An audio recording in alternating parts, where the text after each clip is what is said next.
aside my fears, and I am recording my very first yoga lesson for all of you. I know that it's echoing in here. I actually just made a video, but it was awful. I watched it, which is I probably will never do again.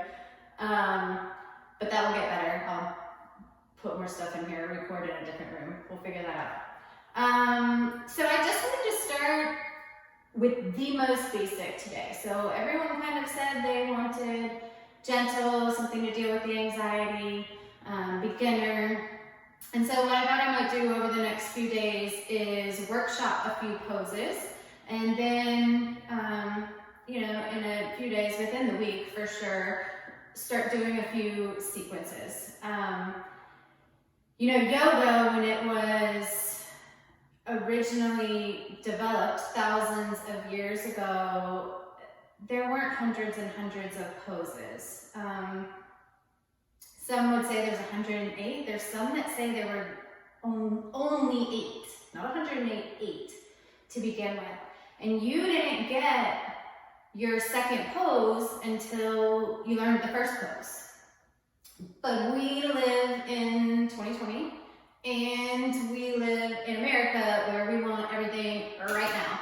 So if you came to my yoga class and I said, okay, we're gonna do one pose today, and if you don't get it perfect, you're gonna have to keep coming back and doing your one pose until you get it right and you can get a second pose. We would be bored with that. You wouldn't keep coming.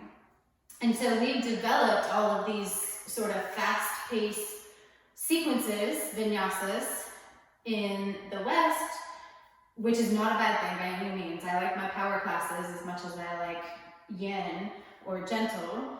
But my point is, if you don't get the foundations in the beginning and you just jump right into one of those power classes or flow classes and you don't really know what you should be doing, there's a certain level of risk there for injury or developing bad habits and not realizing it until years down the road. And then you have to untrain your body from what you were doing into a more correct alignment. So anyone who's been to my classes knows that I am not afraid to stop in the middle of a class and break down any pose, particularly during sun salutations, because I think that in general, as teachers, we flow through those things because we've done it so many times.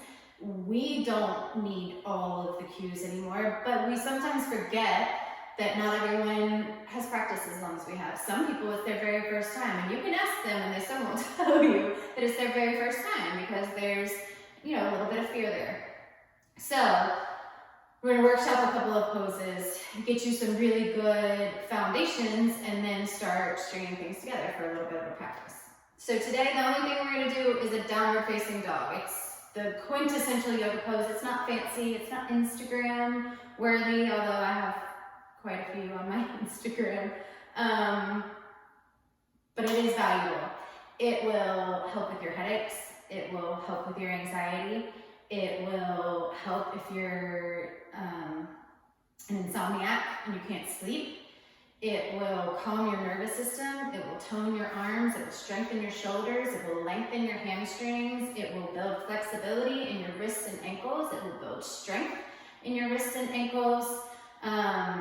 So it seems so simple and you're like, oh, why am I doing a downward dog again? Well, because it does everything you need it to do. And if you never learn anything else about yoga, you know that you can come down and get yourself in a downward facing dog and stay there for 5 or 10 breaths and something will happen. You get a benefit from that. So it's not to be undervalued, okay? So downward facing dog, Adho Mukha Svanasana in Sanskrit. So we're going to start, I think the easiest way when you're just beginning is to come onto your hands and knees probably. And place your wrists directly underneath your shoulders, your knees under your hips, and go ahead and engage your core. So pulling your belly in and up. So your your belly's not dumping towards the floor, you've got this big bow, and you're also not humpbacked, but you've got a nice neutral spine. And then from this alignment, walk each hand forward about a palm's length. Okay? Tuck your toes and then lift your hips into downward facing dog. wide as they'll go. First finger pointing directly forward. My feet are hip distance apart. Ladies and gents too, if you're watching, it's only about as far apart as a dollar bill. I don't care how wide you think your hips are, they are not that wide. Don't have your feet way out here. That's not a thing. I swear to you. So, feet hip distance apart, and then you'll notice my heels don't touch the floor. I can make them touch the floor by shortening my downward dog, and that's actually a little deeper stretch of my hamstrings, but I prefer not to put them down because I feel like it stunts the flow of energy through the body. If I'm here, my hands are grounded, and my heels are slightly lifted. Now I've got energy from the floor through my hands all the way up to my hips, down to my feet, and then it pivots at my feet and comes back again. So my whole body is energized in this pose. So, belly pulled in, press your chest back towards your thighs and keep holding that belly in and up. Your legs are engaged here. So the most common things I'll see is like this sort of sway back, keeping that neutral spine, keeping the core engaged, and then you also see this sort of humpback thing going. So the first thing you're going to do is roll your shoulders down and away from your ears, like you're going to scoop something up with your elbows, and then press your chest back towards your thighs. So really difficult, but great way to get the alignment for your upper body in relation to your legs is by bending your knees as deeply as you can and gluing your belly to those upper thighs. So I look like I'm about to play leapfrog.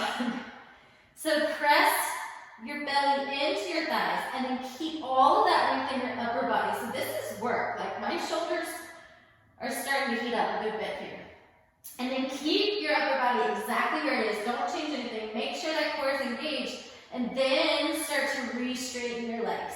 So now you're in a pretty intense downward facing dog, okay? So just close your eyes and breathe here. So tiny little things to notice here and to take into consideration are all of the bases of your fingers planted into the mat. So the tendency a lot is for your first finger to sort of pop up and roll out. So that's losing engagement in your shoulders. That's putting undue stress on your wrists and sometimes your elbows, depending on what your alignment is like. So really press the base of each finger into the mat. Now, tricky, sometimes when you do that, your shoulders automatically come up.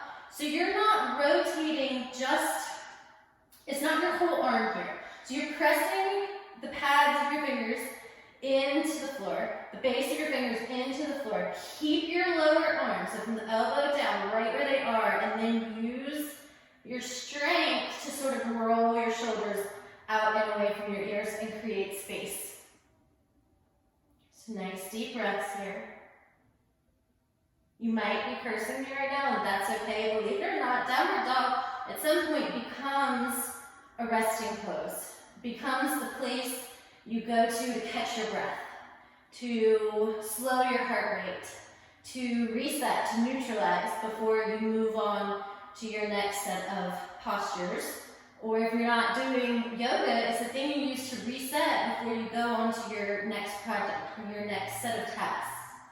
So probably not as much as I should, but it's not unheard of for me to be working here at home and to get up and just hang out in downward dog for a second because I need to sort of reset my thinking. I need to reset my brain.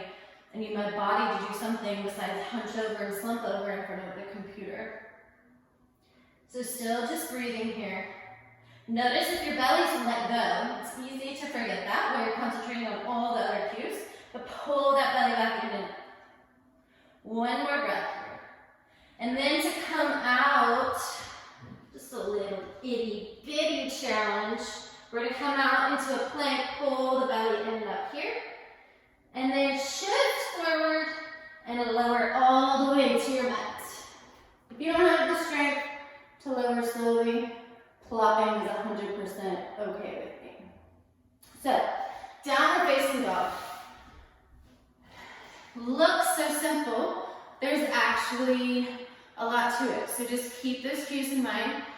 Practice it whenever you think about it, 5 or 6 times a day.